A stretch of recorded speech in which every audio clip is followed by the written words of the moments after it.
When it comes to keeping your turtles indoors, there's often two main options. It's either aquariums or tubs, or even maybe pre-molded ponds like the turtle tubs and the waterland tubs. And in this video we are going to look at the pros and cons of both techniques. I'm going to explain why I think that in general people should go for aquariums, but also why in my latest build I have chosen to use tubs. Over the last years I have used plastic tubs for my young turtles, the Zoomat turtle tubs for my adult Socalia, and they also breed in there. And I have mostly used aquariums. And both techniques work great, but currently I am working on an upgrade of my reptile room, which includes a new section for my Socalias, and I figured it might be cool to take you along during my brainstorm and explain why I've chosen tubs. So when I'm talking about the difference between tubs and aquariums, I'm thinking about the solid wall tubs or the turtle tubs, and of course glass aquariums. The main difference, one of the main differences between those two is of course that these are made of glass and you can see through there. But I want to get to some other points before we talk about the clear advantages of a glass or at least transparent setup compared to a solid walled tub. There are a few main points I was looking at in the decision making. One of them is aesthetics, and I can keep it quite short. I think aquariums just look a whole lot better in general than ponds. You can definitely have a tub or turtle tub look better, but you have to do a whole lot to make it as nice as an aquarium, which on its own you don't have to do a lot for it to look okay. The other thing we are going to look at is practicality, what works for us and what aids us in our animal care. And of course the most important thing, we are going to look at animal welfare. What do these turtles need and how can the tubs or aquariums help us provide in that need whilst also be enjoyable for ourselves. In general, both aquariums and plastic tubs or ponds are easy to clean. Glass scratches not as easy, and scratches can hold bacteria or algae, so a pond therefore can hold a little bit more of algae and bacteria in those scratches. But I can assure you that also an aquarium, especially with turtles and especially if you use decoration, there will be scratches. And in this case, those scratches will inhibit your point of view, doesn't look too great, and they're also more difficult to clean in comparison to a plastic tub. Although glass does not scratch as easy as plastic, it will scratch over time, especially if you decorate your setups and with active turtles in there. But in general, glass is of course a little bit more breakable than plastic. And if you're a person like me, who changes everything like once a year at least, then the chance of you moving glass around and bumping it into something and your whole setup breaking, that's of course, that chance is a little bit bigger. And if you bump a little tub, then the chance of its breaking is a little bit lower, and that's something I do like, at least for me. I do want to say that because tubs are made of plastic, which is a little bit more flexible, if you get a big one and you put a lot of water in there, it will sag and expand out a little bit. So make sure you put a framework around it to make sure everything stays in the shape you want it to be. Going back to the point of moving a lot, in general the plastic tubs or ponds are a lot lighter as a big glass aquarium. So this is also a little bit easier if you're a person that, for instance, moves a lot or moves houses, or for instance wants to take his setup out of the rack and do a deep clean. It's just a little bit easier with plastic as with a big aquarium. You can get both ponds, tubs and glass aquariums in many different sizes.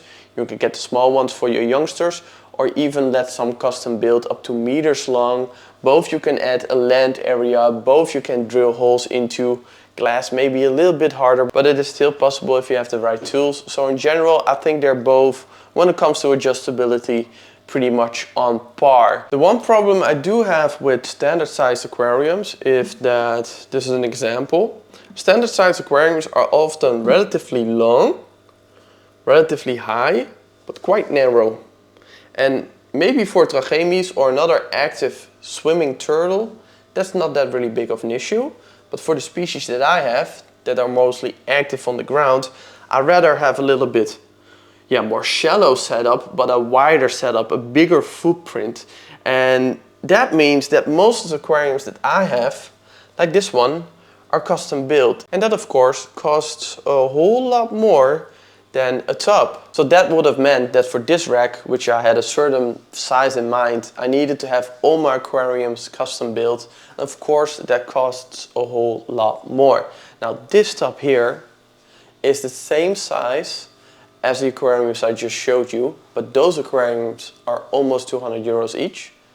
And this one is only 40 euros each. It gets delivered at my door. I don't have to look for a custom builder because the last one in my area quit. So that's something, if you want a glass aquarium built up to size, take into account it will cost a lot more in comparison to a standard sized aquarium. The only thing I would say that you need to be careful of is microplastics. I'm not too well versed on this topic, but microplastics over the last years have become more and more known. And tubs made of plastic, especially the very flexible ones, I would be a little bit careful with those. So make sure you get an actual pond for fish or maybe a food grade tub just to be safe.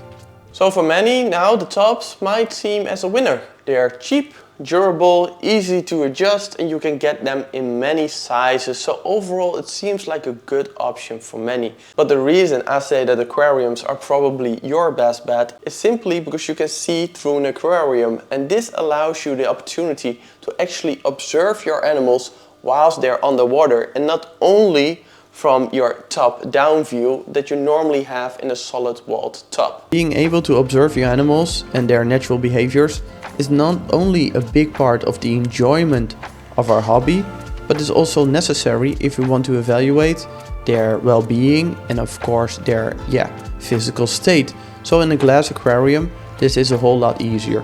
And I know that there are clear tubs, but a tub does scratch a little bit easier, so over time they will get a little bit opaque or they will get big scratches and it will look not as nice as with the glass. So that's the reason why I make these clear difference between tubs and ponds which are not transparent, and of course aquariums. So this last part might seem a bit weird, but it's more something that I wonder and simply don't know the answer yet. So I'm very curious about your ideas and of course also what techniques you would like to use. But there is something that I once in a while think about, and that is of course that we can see through the glass, but the turtles can also. And I'm sure it's a common sight for many of you that a lot of turtles, especially when they see their keeper, they're active along the glass panel and not utilizing the rest of their setup too much. Of course, this is mostly when they see a keeper, because a keeper might mean food, and then they will respond to that. But I sometimes wonder what is better for them to look to the other side of this space, see what's going on here, and constantly try to swim towards that area.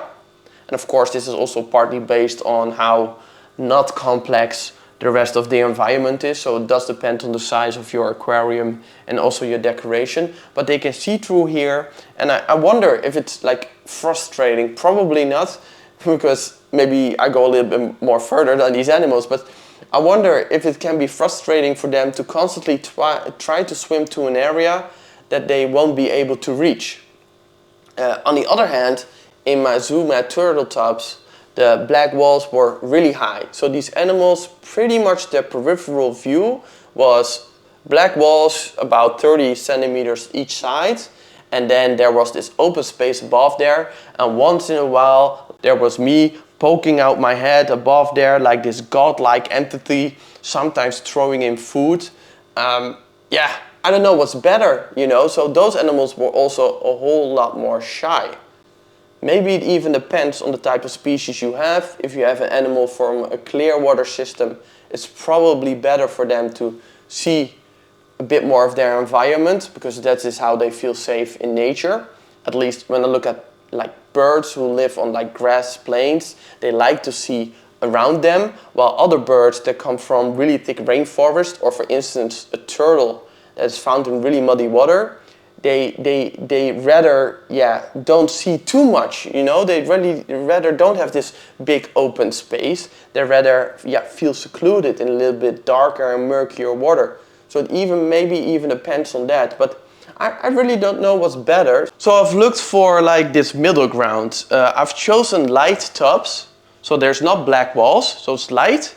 But I've also chosen to do the land area like above the visual line of this tub. So that way the animals can be in the water and feel safe, but still look around once they are on the land, which is a bit more logical, I think. If they're on the land area, then at least then they can see the whole surroundings.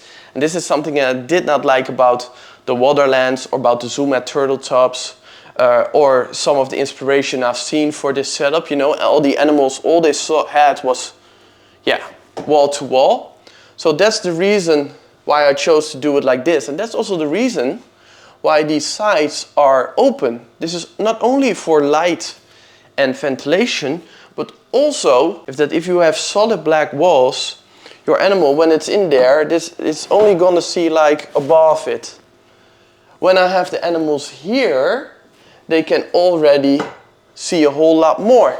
They can also see all the way up to here. But also because now their line of sight is increased even more.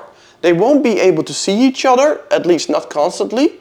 That's why this is opaque. But they still can see a whole lot more from their land area. So maybe this is absolute crazy stuff. I don't know. But I felt like I needed to find a nice middle ground. To conclude, I chose these tubs because of size. Perfect for one single Sacalia. Adjustability and price. It saves me a lot of money to use these. And I can also exchange them a little bit easier if I want to. Of course, from this point of view, it's not great because I need to be on the stool to look into them. And that's also the reason, again, why I think aquariums are great. I do sometimes wonder, and of course when you feed your animals and they see their keeper, they will come towards you. They also do that in a pond, so animals that are not kept in glass but in ponds, they will come towards you if they are not too shy. But I wonder what happens when I'm not at home. So this is sort of an experiment also to see the behavior of my animals. You know, in the tubs they were definitely more shy, but all the walls are solid. And this is like this nice mix in between the two options. So yeah, let me know your ideas and thoughts about this topic and what style of keeping you prefer. Please add them in the comments, because not only can we learn from each other, but this stuff also needs to be paid for and you would help. Danke!